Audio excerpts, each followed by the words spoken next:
When a man has nobody but God, he enters a space where worldly ties lose their hold and eternity becomes real.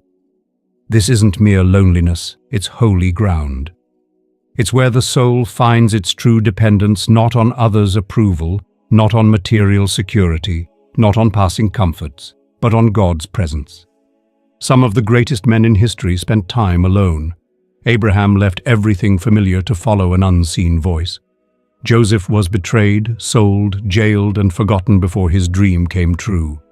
Elijah stood alone against kings and false prophets. They all walked through isolation's fire, but none walked alone. Neither will you. You aren't abandoned, you're being refined. You aren't forgotten, you're being prepared. God is doing work in you that nobody can see yet. That's why you must not quit. Don't curse the silence. Don't run from the stillness. Stay with it. Something holy is happening. When the world leaves you behind, when friends disappear, when loved ones don't understand, when you stand at your limit saying, God, I can't take one more step, that's when heaven answers with power. That's when strength rises that isn't your own. That's when peace comes amid storms. Peace doesn't come because the waves stop, but because you finally saw the one who walks on water. Faith forms not in comfort, but in contradiction. When everything says you're alone, yet you choose to believe you're held. When everything says you're finished, yet you hear the quiet voice say, I'm not done with you. That's faith. That's fire-tested belief. That's unshakable. God always shows up when all other options are gone. He doesn't need good conditions. He doesn't need crowds. He doesn't wait for perfect timing by human standards. He steps into prison cells, lions' dens, and fiery furnaces. Not after the crisis, but right in the middle. He does this again and again for those who call on him. You may feel overlooked today. Maybe nobody sees your pain. Maybe they see your strength, but not your struggle. They see your smile, but not your sleepless nights. Maybe you've started believing the lie that you must carry everything yourself. But I'm here to tell you, you don't have to. You were never meant to. There is one who sticks closer than a brother, one who will never leave or abandon you, one who's the same yesterday, today, and forever, one who watches the sparrow and holds you even now. He sees the hidden battles. He sees the broken places. He sees the tears nobody else sees. And he says, you are mine. You are not forgotten. You are not alone. There's a kind of prayer that comes only when a man has no options left. It's not polished or pretty. It's raw, real, desperate. It's the cry rising from dust and ashes. God, if you don't show up, I won't make it. That kind of prayer moves heaven. When you reach your limit, you reach the start of grace. Grace isn't a fragile idea. It's a force. It lifts you when your knees give out. It carries you when your strength is gone. It wraps you in mercy when you've failed again. Grace is God's hand pulling you from the pit, not because you earned it, but because He loves you. I don't know what valley you're walking through. I don't know what silence fills your life, but I know this. If you have God, you have everything you need. When the world fades, when people walk away, when doors close, God remains. And He doesn't just remain, He restores. God doesn't just sit with you in brokenness. He rebuilds you. He doesn't just comfort you in sorrow. He gives you beauty for ashes, strength for weakness. He turns mourning into dancing, weeping into joy. There is a future for you. There is hope beyond pain. There is life after loss. But you won't find it chasing people's approval or worldly pleasures. You'll find it on your knees, alone with the one who formed you and knows every hair on your head. Don't hate this season. Don't rush the process. Lean into it. Let it purify and simplify you. Let it draw you closer to the only one who can satisfy your heart's depths. This world overflows with noise, opinions, distractions, lies. But when you're alone with God, that noise fades. What remains is truth, love, power. That power will fill you. That love will change you. That truth will free you. One day you'll look back on this season not with bitterness, but with thankfulness. You'll say, "In that lonely place I learned to listen. In that dark valley I found light. When I had nobody else, I realized God was all I ever needed." When you rise from this place, you'll carry something unshakable. You'll have a story forged in fire. You'll speak with authority not from reading books, but from living truth in your bones. You'll bring peace to chaotic rooms. You'll bring hope to broken people. When they ask, "How did you survive?" you'll answer, "I had nobody but God, and that was enough." You are not disqualified. You are not too far gone. You are not beyond repair. In fact, you are exactly where you need to be for a miracle to unfold. When a man has nobody but God, he's ready to be used by God. He no longer leans on shallow supports. He's no longer drunk on applause. He no longer chases what never satisfies. He stands on the rock, and that kind of man cannot be shaken. This isn't the end of your story. This is the chapter that changes everything. Stay faithful. Stay humble. Stay available. God isn't finished. He's writing something beautiful, even if right now all you see are broken lines. Trust the author. He finishes what he starts. When a man finds himself deeply alone, he may feel abandoned. The silence of an empty room, missing voices, and lack of human presence can overwhelm him.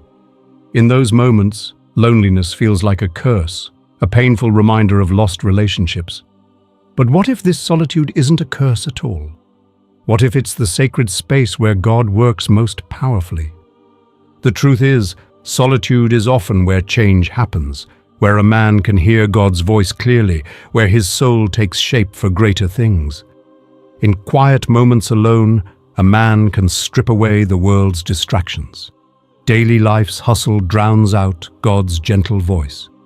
With noise from opinions, expectations, and endless demands, we can't hear. But when a man is alone, without pressure to please others or respond to constant noise, he can listen, reflect, and be still before God. In solitude, he's invited into deeper connection with his Creator. There's nobody else to impress, nobody else to answer to, just the direct link between soul and God. This is where God begins his work of personal change. The distractions that once clouded his mind fall away. He begins to see clearly. Solitude lets a man face his heart's deepest parts. These are often hidden from the world and even from himself. In silence, we see our weaknesses, fears, doubts, and insecurities. But this isn't cause for despair. It's an opportunity for growth. In these moments, God meets us where we are, not despite our weaknesses, but because of them. God doesn't call the perfect. He calls the broken, the weary, those with nowhere else to turn. In the quiet, he shapes us into who we were meant to be. Solitude isn't just for self-reflection, it's for revelation too. In stillness, we hear God's voice more clearly than ever. His words cut through life's noise and pierce our hearts with truth and guidance. When distractions disappear, God's voice becomes the loudest in our lives. In solitude, we truly surrender our plans and desires to Him. We stop trying to control everything and instead follow His lead. In that moment of surrender, change begins. In solitude, we aren't abandoned. We're being prepared. God uses this time to refine us, teach us, and strengthen us for what's ahead. While uncomfortable or painful, these times of isolation help us become who we were meant to be. God works through our solitude to draw us closer and make us more like Him. Solitude isn't empty. It's where God's presence can fill us, renew us, and change us from inside out. Throughout history, many great people weren't made great by fame or fortune, but by seasons of solitude and challenge. In the wilderness, far from spotlight, God often does His deepest work in someone's life. When Moses fled to the wilderness, when David tended sheep, when Jesus went to the desert, they weren't being abandoned. They were being prepared. The wilderness, by nature, is a place of isolation and hardship. It strips away worldly comforts, leaving only what truly matters. There are no distractions, no applause, no outside validation, just a person and their Creator. In this challenging environment, God works in ways we can't always understand right away. A major change happens in the wilderness. It prepares a person not just for success, but for a purposeful life. Think of Moses.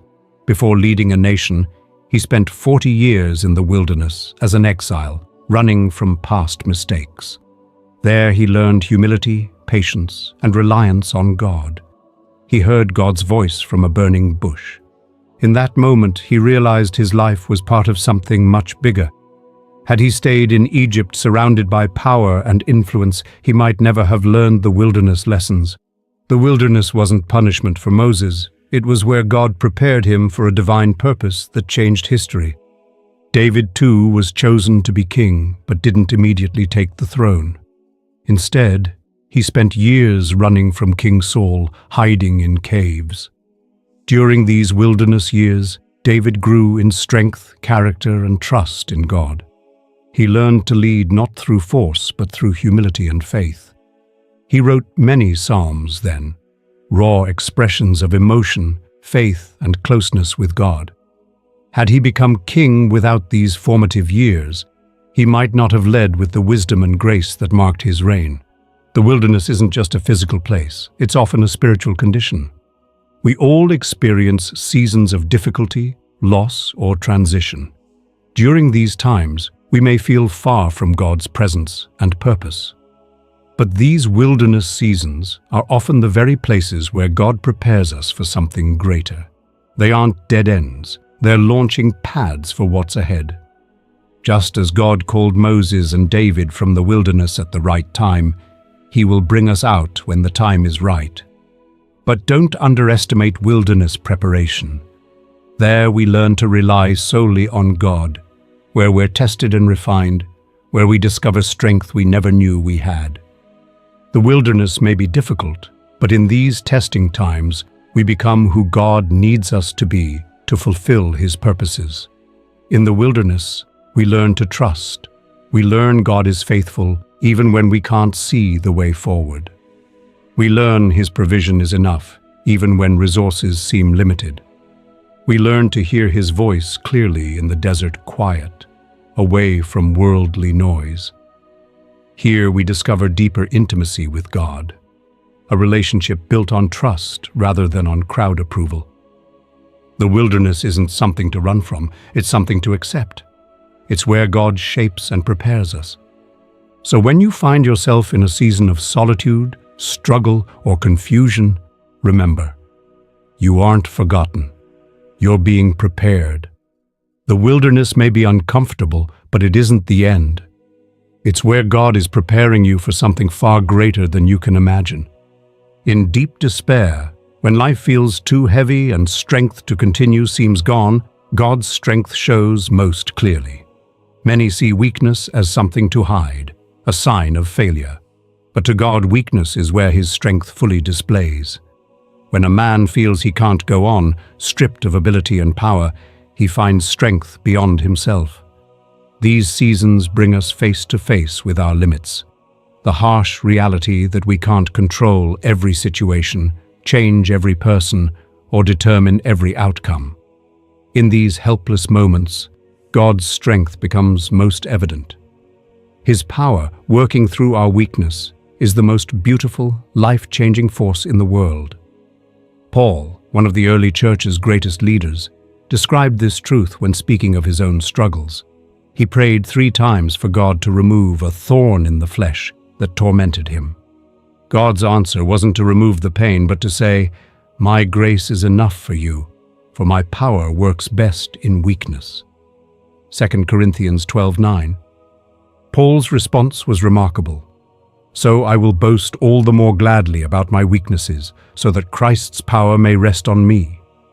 Paul saw that God's glory shines most brightly, not in his strength, but in his weakness. In vulnerability, Paul experienced God's sufficient grace and deep power. This idea contradicts the world's view of strength. Society teaches self-reliance, to push through hardship with willpower, to overcome challenges through personal determination. But God calls us to different thinking. He invites us to surrender self-reliance and trust His power. He shows that true strength isn't about what we can do ourselves, but what He can do through us when we admit our need for Him. When we're at our lowest, when we feel totally powerless, we're often more open to God's work in our lives. Then we stop relying on our own cleverness or resources and lean fully on Him. In weakness, we make room for God's power to shine. His strength comes differently than expected. It's not human strength defined by physical might or self-sufficiency. It's divine strength, gentle yet unshakable. It gives courage to stand when we want to fall, wisdom when confused, peace when overwhelmed. God's strength doesn't eliminate our weakness. It works perfectly through it. He takes our frailty and through grace turns it into something beautiful and powerful. In despair, when broken and tired, God meets us with power to rise again. His strength sustains us when we can't sustain ourselves. His strength carries us when our legs give out. His strength lifts us when we're too tired to continue. The beauty of divine strength is that it changes us. We emerge from trials stronger than before, not through our own power, but by allowing God to work through us. When we acknowledge dependence on Him, we open ourselves to His changing power. We come out of weakness not the same, but shaped, refined, and empowered by God Himself. God's strength isn't given without weakness, but in the midst of it. When weak, we experience His strength most purely. When we have nothing left, He fills us with everything needed. In that divine exchange, we realize that what we thought would defeat us, the trial, struggle, weakness, has become where we encounter the fullness of God's power and grace. So if you're in a season of weakness, don't despair. Don't believe the lie that you're not enough or that you're failing. This is exactly where God does His greatest work. His strength is made perfect in your weakness. If you trust Him in this season, you'll come through stronger, more dependent on Him, more aware of the power only He provides.